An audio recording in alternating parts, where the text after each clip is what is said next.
கோட்டை நீதிமன்றத்தை சுற்றியுள்ள பிரதேசங்கள் பலத்த பாதுகாப்புக்கு உட்படுத்தப்பட்டிருக்கிறது. ரணில் விக்ரமசிங்கே அவருக்கு பிணை வழங்கப்பட்டிருக்கு.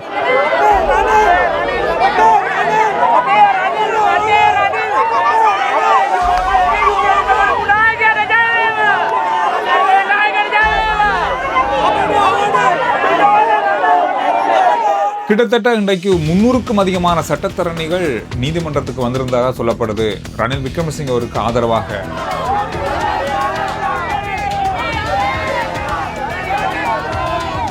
எதிர்க்கட்சிகள் ஒன்று கூடி எதிர்க்கட்சியினுடைய மிக முக்கியமான தலைவர்களும் நீதிமன்ற வளாகத்துக்கு இன்றைக்கு வந்திருந்தாங்க. ஜனாதிபதி இன்றைய நாள் ஒரு நிகழ்வுல உரையாற்றி இருக்காரு. பலதரப்பட்ட விஷயங்களை பேசியிருக்காரு. நீதிய காட்ட சமானයි කියන එකට කඩුගුල එවුස්සුනා වගේ දඟලන්නේ ඇයි? උන්ගේ හෘද සාක්ෂිය දන්නවා.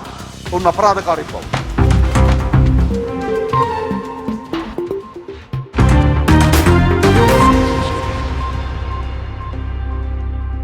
முன்னாள் ஜனாதிபதி ரணில் விக்ரமசிங்கே அவர்களுக்கு பிணை வழங்கப்பட்டிருக்கிறது. அதாவது கடந்த 22ஆம் தேதி அவர் குற்றப்புலனாய்வு பிரிவினால கைது செய்யப்பட்டு நீதிமன்றத்தில் ஆஜர்படுத்தப்பட்டு அவருக்கு இன்று 26ஆம் தேதி வரைக்கும் விளக்கமறியல் காலம் நீதிமன்றத்தால் வழங்கப்பட்டது.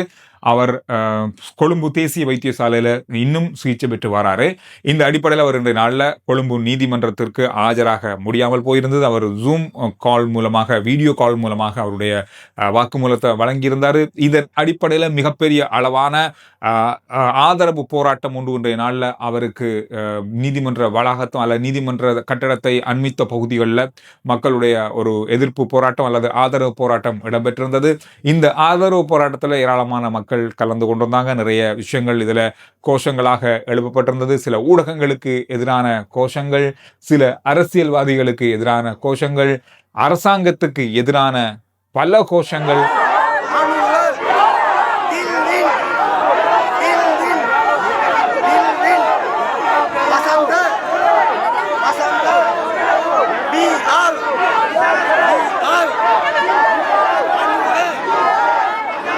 இதனைத் தொடர்ந்து நீதிமன்றத்துக்குள் பல வழக்கறிஞர்கள் வருகை தந்ததை பார்க்கக்கூடியதாக இருந்தது. காரணம் இன்றைய நாளில் சொல்லப்பட்டிருந்தது ஏராளமான முக்கியமான வழக்கறிஞர்கள் சட்டத்தரணிகள் இன்றைய நாளில் ரணில் விக்ரமசிங்கே அவருக்கான ஆதரவான சட்டத்தரணிகளாக ஆஜராகுவார்கள். கிட்டத்தட்ட 300 அண்மித்த அளவான சட்டத்தரணிகள் இன்றைய நாளில் நீதிமன்றத்துக்கு வந்ததாக சொல்லப்பட்டிருந்தது.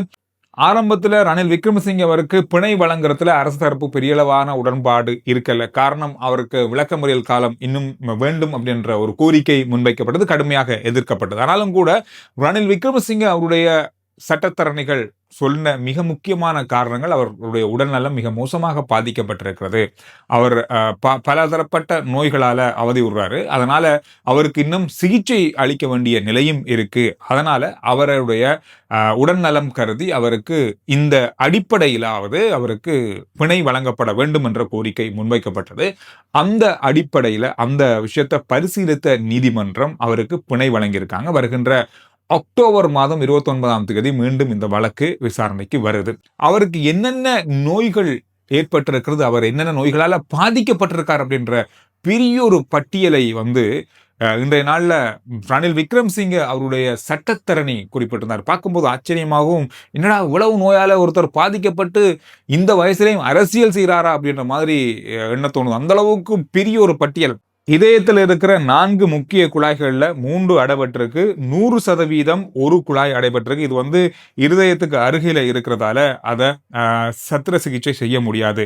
சிறுநீரக நோயினால் அவர் பாதிக்கப்பட்டிருக்காரு. அதிக ஆபத்துள்ள நீரழிவு நோயால் அவர் பாதிக்கப்பட்டிருக்காரு. கணையத்தின் மேல் உள்ள பகுதியில தொற்று ஏற்பட்டிருக்கு. உடலில் குறைந்த சோடியம் ஏற்பட்டிருக்கு. உயர் இரத்த அழுத்தம், நுரையீரல் தொற்று, குறைந்த நோய் எதிர்ப்பு சக்தி என்று ஏராளமான நோய்கள் அவருக்கு பாதிப்பாக ஏற்பட்டிருக்கு. எனவே இந்த விடயங்களை கருத்தில் கொண்டு அவங்களுக்கு பிணை கோரிக்கை முன்வைக்கப்பட்டிருந்தது. இதை நீதிமன்றம் ஏற்றுதான் இந்த பிணை என்ற நாளில் வழங்கியிருக்காங்க. அதை தொடர்ந்து வந்த செய்திகள் அடிப்படையில் பார்க்க போனா அவர் வந்து இன்னும் ஒரு 4-5 நாட்கள் சிகிச்சை பெற வேண்டி இருப்பதாக சொல்லப்படுது. அவருக்கு இன்னும் உடல்நலம் சரியாக சீராக இல்லை என்றதன் காரணத்தால அவர் ஒரு 4 முதல் 5 நாட்கள் கொழும்பு தேசிய வைத்தியசாலையில் சிகிச்சை பெற வேண்டி இருப்பதாகவும் சொல்லப்பட்டிருக்கு. இந்த சிகிச்சை முடிந்ததுக்கு பிறகு அவர் நாட்டு மக்களுக்கு வருகின்ற கிழமை உரையாற்றுவார் அப்படின்ற மாதிரி சொல்லப்பட்டிருக்கு. இது உத்தியோகபூர்வமற்ற செய்தி தான். ஆனாலும் இது தொடர்பாக பேசப்படுது. அவர் தொடர்பான விளக்கமும் நாட்டு மக்கள் தொடர்பாக அவர் வந்து உரையாற்றுவார் அப்படின்னு சொல்லியிருக்காங்க. இதுல ரணில் விக்ரமசிங்க அவருடைய அலுவலகம் ஒரு அறிக்கை என்ற நாளில் உத்தியோகபூர்வமாக வெளியிட்டிருந்தாங்க. ஜனநாயகத்துக்கு குரல் கொடுத்த அனைத்து மக்களுக்கும் நன்றி, அனைத்து அரசியல் கட்சிகளுக்கும் நன்றி. இதுதான் ரணில் விக்ரமசிங்க அவருடைய பிணை தொடர்பாகவும் பிணைக்குள் இடம்பெற்ற இன்றைய நாளில் நீதிமன்றத்தில் இடம்பெற்ற முக்கியமான விடயங்கள் தொடர்பாகவும் பார்க்கப்பட்ட மிக முக்கியமான செய்திகள். பிணை வழங்கப்பட்டதை தொடர்ந்து நீதிமன்றம் 2 முக்கியமான விஷயங்களை அறிவித்திருந்தாங்க. அதுல வந்து நீதிமன்றத்தை அவமதிக்கும் விதத்துல கருத்துக்கள் வெளியிட்டவர்கள் தொடர்பாகவும் நீதிமன்ற வளாகத்துக்குள் அனுமதி இல்லாமல் புகைப்படங்கள் வீடியோக்கள் எடுத்தமை தொடர்பான விசாரணைகளை சிஐடியினர் ஆரம்பிக்கிறதுக்கான உத்தரவு பிறப்பிக்கப்பட்டிருக்கு. அது மட்டும் இல்லாம யூடியூப் தளத்துல நீதிமன்றத்தினுடைய தீர்ப்பு அல்லது நீதிமன்ற நடவடிக்கைகளை முன்கூட்டி தெரிவித்தமை அல்லது அது தொடர்பான விஷயங்களை கருத்துக்களாக வெளியிட்டமை தொடர்பான விசாரணைகள் ஏற்கனவே ஆரம்பிக்கப்பட்டாலும் சிஐடியினரும் இந்த விசாரணையை ஆரம்பிக்கிறதுக்கான உத்தரவை நீதிமன்றம் பிறப்பிச்சிருக்காங்க. இந்த விஷயங்களையும் இன்றைய நாளில் நீதிமன்றத்தின் மூலமான தகவல்களாக பெறக்கூடியதாக இருந்தது. එනිසා නීතියේ ඉදිරියේ හැමදෙනාම සමානයි කියන සංකල්පයට ආශිර්වාද කරන්න ඕන.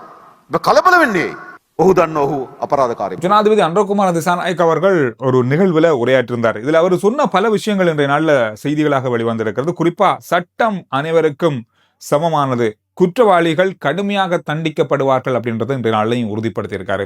இந்த நாட்கள்ல நீங்க கவனிச்சிருப்பீங்க, எல்லாருக்கும் சட்டம் சமமானது அப்படின்னு சொன்னாங்க. ஆனா இப்பொழுது என்ன நடந்து கொண்டிருக்கிறது? மிகப்பெரிய அளவான எதிர்ப்பினவைகள் ஏற்பட்டிருக்கிறது. ஆனாலும் கூட சட்டம் அனைவருக்கும் சமமானது, தாங்கள் குற்றம் செய்தவர்கள் அப்படின்றது தங்களுக்கே தெரியும். இருந்தாலும் இந்த விடயங்கள் இப்பொழுது நடந்து கொண்டிருக்கு.